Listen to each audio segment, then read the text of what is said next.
స్టారాది స్టారుడు, ధీరాది ధీరుడు, వీరాది వీరుడు మెగాస్టార్ చిరంజీవి గారికి పుట్టినరోజు శుభాకాంక్షలు మన మొబైల్ మసాలా వారి తరపున ప్రత్యేకంగా అందించేద్దాం. మొబైల్ మసాలా వారి ఫిల్మ్ నగర్ కబుర్లోకి వెళ్ళిపోతూ మనం మాట్లాడుకోవాల్సింది తెలుగు సినిమాకు అద్దరిపోయే స్టెప్పులు నేర్పించింది చిరంజీవి గారు. తెలుగు హీరోకి ఒక స్టైల్ ఇచ్చింది చిరంజీవి గారు. డైలాగ్ డెలివరీని మరో రేంజ్ కి తీసుకెళ్లింది చిరంజీవి గారు. ఇలా ఒక్కటేమిటి, ప్రతి దాంట్లో థియేటర్స్ లో విజిల్స్ మోత మోగించేలా చేసింది మెగాస్టారుడే. అలాంటి చిరంజీవి గారికి పుట్టినరోజు శుభాకాంక్షలు తెలియజేసేద్దాం.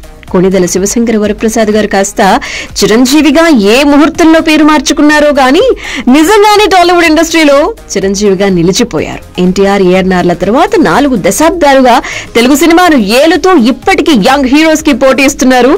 68 ఏళ్లు నిండిపోయాయంటే నమ్మశక్యంగా లేదు. తన తల్లికి హనుమయ్యపై అమితమైనటువంటి భక్తి ఉండటం వల్లే ఆయన పేరు చిరంజీవిగా వర్ధిల్లింది. అప్పుడెప్పుడో 1978లో ప్రాణం ఖరీదు సినిమాతో టాలీవుడ్ లో అడుగుపెట్టి మొదట్లో విలన్ పాత్రలు చేసి ఈ మెగాస్టార్ అనేటువంటి బిరుదు కూడా అంత సులభంగా దక్కించుకున్నదేమీ కాదు. అతని ప్రయాణం టాలీవుడ్ లో పూలపానుపై ఏమీ సాగలేదు.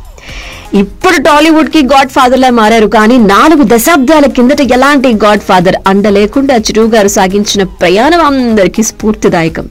అందుకే టాలీవుడ్ లో చిరంజీవి గారి ప్రత్యేకత గురించి చెప్పాలంటే వారు ప్రత్యేక అధ్యాయం అనాలి. అతని నటన, క్రమశిక్షణ, వ్యక్తిత్వం అన్ని ప్రత్యేకమే.